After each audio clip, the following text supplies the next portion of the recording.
I've replaced the nuts now with plain normal 2BA nuts on the rods and a 4BA on the little end. But I've changed my mind. I am going to try and do something about the state of these rods. What I'm going to do is tackle them with my Dremel with a wire wheel on the end, wire brush on the end, and just rub over them. There you see, with a very clear difference there between where I've started and where I haven't done yet. It's come up quite nicely. So on with the rest of it. And that's it, with a fairly minimal amount of work actually. It came off really easily, and I'm very pleased that I decided to do it. Now I'll spin it around and do the other side and show you then. And the other side's done as well now. It's come up quite nicely. It's just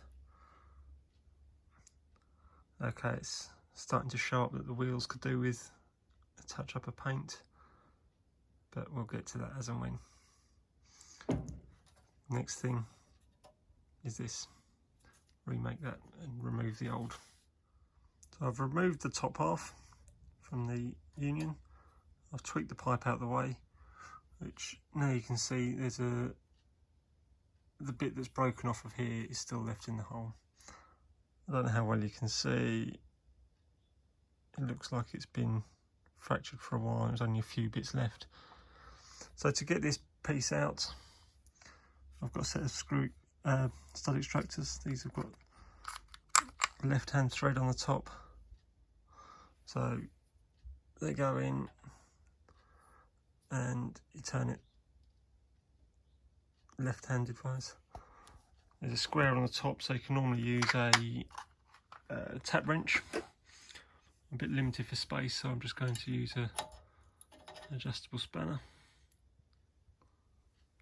And sometimes this works, sometimes it doesn't, because it depends how tight it's in there. As it bites into the piece that's there, it can spread that piece. And I've got no idea whether it's going to work this time. Obviously, as the taper bites into the piece that's there, it can spread the bit, which makes it actually tighter. So I'll see what happens, and if I can't get it out, I'll come up with another plan and let you know how I get on. And just as I took the camera away, the next effort, it started to move. So I'm a little bit gutted that I started to move the camera, to be honest. No, still too tight.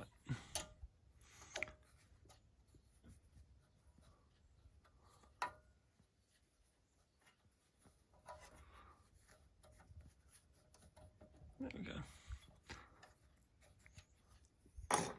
That should go before. So now with that piece and the other piece, I can use them as templates to make a new piece.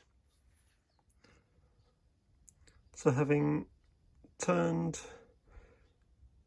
and threaded and drilled the first side, I roughed out the diameter with the parting tool before parting it off. I've then drilled and tapped the piece that I made it from.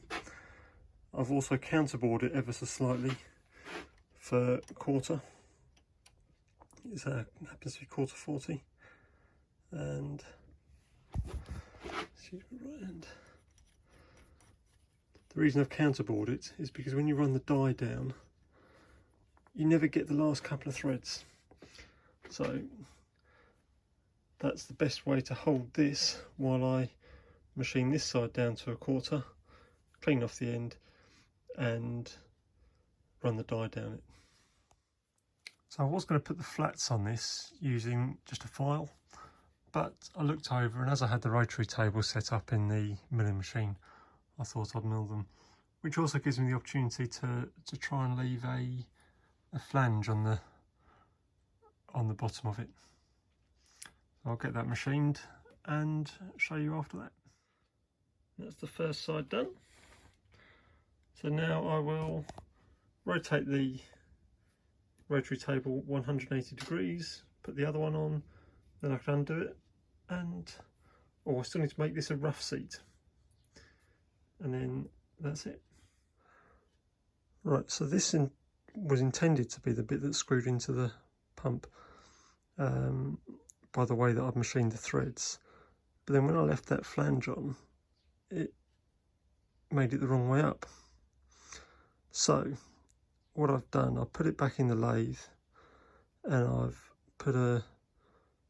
drilled the end of this for the cone for the union, so it's now swapped it round.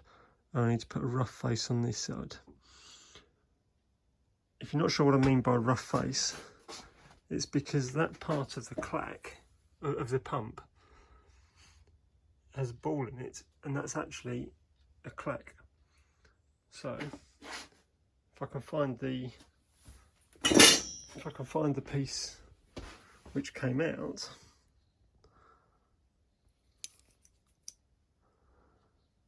see, it's got a rough face so that the ball can't seat. So I need to mirror that onto this face, and then it can all go back together. And there it is, refitted with a bit of Loctite, and we are ready to give it a test, I think. So the next instalment, I will be making some plugs, unless I can find some, and just doing any final checks to prepare for a hydraulic test and hopefully a steam test.